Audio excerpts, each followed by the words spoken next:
नमस्कार, वार्ता प्रभात, जनता की आवाज में आपका स्वागत है। आप देख रहे हैं प्राइम न्यूज। उत्तराखंड यूसीसी विधेयक, हलाला प्रतिबंध से लेकर लिव इन जोड़ों के लिए नियमों तक, शीर्ष हाइलाइट्स पर एक नजर। भारत के संविधान की एक प्रति हाथ में लेकर उत्तराखंड के मुख्यमंत्री पुष्कर सिंह धामी मंगलवार को समान नागरिक संहिता विधेयक पेश करने के लिए विधानसभा में दाखिल हुए। इस क्षण को बिल के समर्थकों द्वारा ऐतिहासिक बताया गया और सोशल मीडिया पर उत्तराखंड क्रिएट्स हिस्ट्री ट्रेंड करने लगा।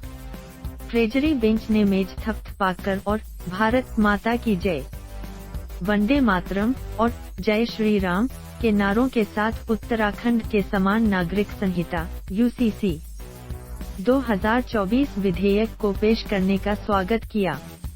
पारित होने पर 192 पन्नों का यह विधेयक आजादी के बाद किसी भी राज्य में लागू होने वाला पहला ऐसा कानून होगा। विधेयक में अनुसूचित जनजातियों को छोड़कर उत्तराखंड में सभी नागरिकों के लिए, चाहे वे किसी भी धर्म के हों, विवाह, तलाक, भूमि, संपत्ति और विरासत पर एक सामान्य कानून का प्रस्ताव है। इसमें राज्य में लिव इन रिलेशनशिप के पंजीकरण और 1 महीने के भीतर ऐसा न करने पर 3 महीने की कैद का प्रावधान है। ऐसे रिश्ते से पैदा हुआ कोई भी बच्चा वैध माना जाएगा।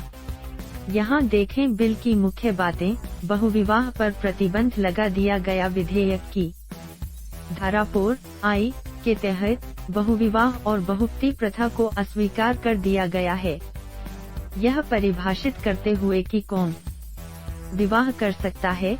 अनुभाग कहता है, विवाह के समय किसी भी पक्ष का जीवन साथी जीवित नहीं है।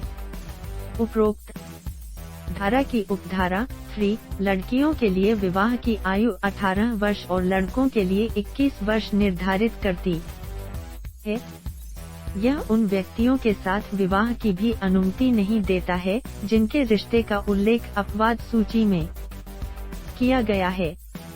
इसमें वे लोग शामिल हैं जिनके पूर्वज एक जैसे हैं या किसी पुरुष और उसकी विधवा बहू के बीच संबंध हैं। हलाला पर प्रतिबंध यूसीसी विधेयक की धारा 30 हलाला या पहले पति से दोबारा शादी करने से पहले दूसरे पुरुष से शादी करने और तलाक देने की प्रथा पर प्रतिबंध लगाती है।